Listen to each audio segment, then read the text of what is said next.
البتہ عورتوں کو جو مینسز والا ایشو ہے اس پہ اجماع ہے کہ اسی وقت روزہ ٹوٹ جائے گا، چاہے افطاری سے 1 منٹ پہلے بھی اگر ایسا معاملہ ہوا تو روزہ اس کا ٹوٹ گیا، اس ایک روزے کی قضا کرنی ہو۔ البتہ جو احتلام والا ایشو ہے نائٹ فال کا مردوں کے ساتھ، اس کی وجہ سے روزہ نہیں ٹوٹے گا۔ اور اسی طریقے سے اگر کوئی جنبی حالت میں کسی نے صبح کی ہے تو بخاری مسلم میں حدیث میں انشاءاللہ اگلی دفعہ بیان بھی کروں گا کہ وہ بغیر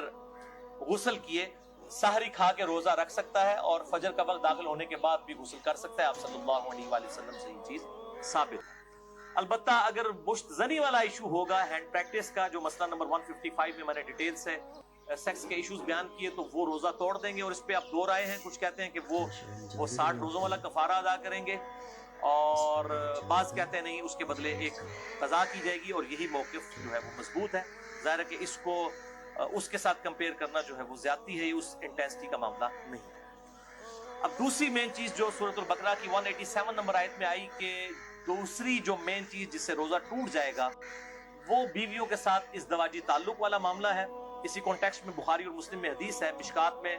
2000 نمبر ہے اس کا، کہ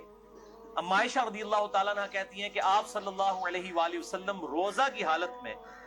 اپنی بیویوں کا بوسہ بھی لیا کرتے تھے اور گلے بھی لگا لیا کرتے تھے،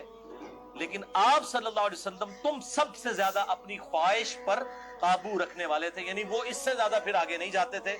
کہ اگر کوئی اس سے بھی آگے چلا گیا اور ازدواجی تعلق قائم کیا پھر تو روزہ ٹوٹ گیا۔ تو یہ پرسن ٹو پرسن پھر ویری کرے گا۔ سنن ابی داؤد میں حدیث ہے، مشکات میں 2006، ایک آدمی نے آ کر آپ صلی اللہ علیہ وسلم سے پوچھا کہ کیا میں روزہ کی حالت میں اپنی بیوی کے ساتھ جو ہے وہ گلا لگانے والا معاملہ کر سکتا ہوں؟ تو آپ صلی اللہ علیہ وسلم نے اجازت دے دی۔ پھر ایک اور شخص آیا، اس نے یہی سوال کیا، آپ نے اجازت نہیں دی۔ اور حضرت ابو ہریرہ کہتے ہیں پہلا شخص جس کو اجازت دی تھی وہ بوڑھا شخص تھا، اور جو دوسرا تھا وہ جوان تھا، اس کو آپ صلی اللہ علیہ وآلہ وسلم نے اجازت نہیں دی۔ تو اب یہ ڈیپینڈ کرتا ہے، بوڑھا جوان ہونا بھی ضروری نہیں ہے، کہ جو شخص اس حوالے سے قابو رکھ سکتا ہے اس کے لیے اجازت ہے، جو نہیں رکھ سکتا اس کے لیے پھر اجازت